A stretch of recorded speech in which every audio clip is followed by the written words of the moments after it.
We're still in chapter 2 dealing with the priests and the character of their offerings, verses 1 through 4.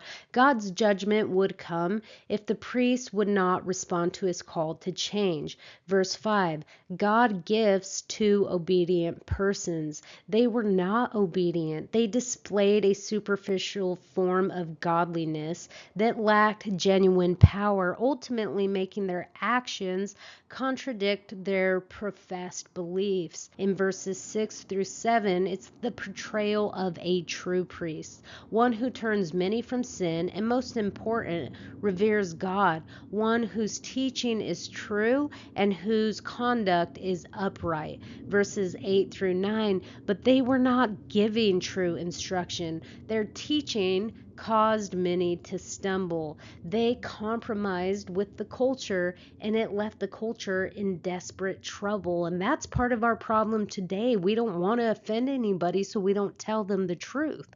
Truth comes from God. All truth is God's truth.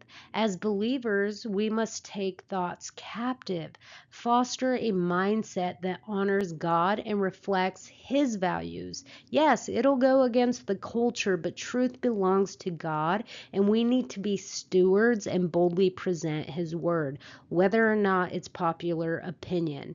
The priests were to share God's standards with God's people, but they didn't, and the people suffered. In verse 10, there was no unity. God is the Father of all. We are all made in the image of God. There is only one race, and that's the human race. Men and women stand in the same relation before God, and that bond makes it especially wrong when we treat each other unfairly. In verses 11 and 12, this disunity was exemplified in marriage. They were in mixed marriages. Men divorced their wives to marry pagan women. Now, intermarrying was a big problem after the return from exile. Both Ezra and Nehemiah had to address this issue. The reason this was a problem was when the Israelites intermarried, they also took on their spouses' pagan gods. Not only devotion to the pagan gods, but also to the Lord, Yahweh. So it's a type of syncretism, mixed religious practices, and that violated the covenant. Those who committed the sin of intermarriage still brought offerings to seek the Lord's favor in verses 13 and 14. They brought their offerings to God, but God didn't respond to their offerings, and they asked why.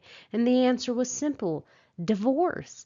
Marriage is presented as a covenant that should reflect God's faithfulness. Divorce contrasted God's unwavering loyalty to Israel.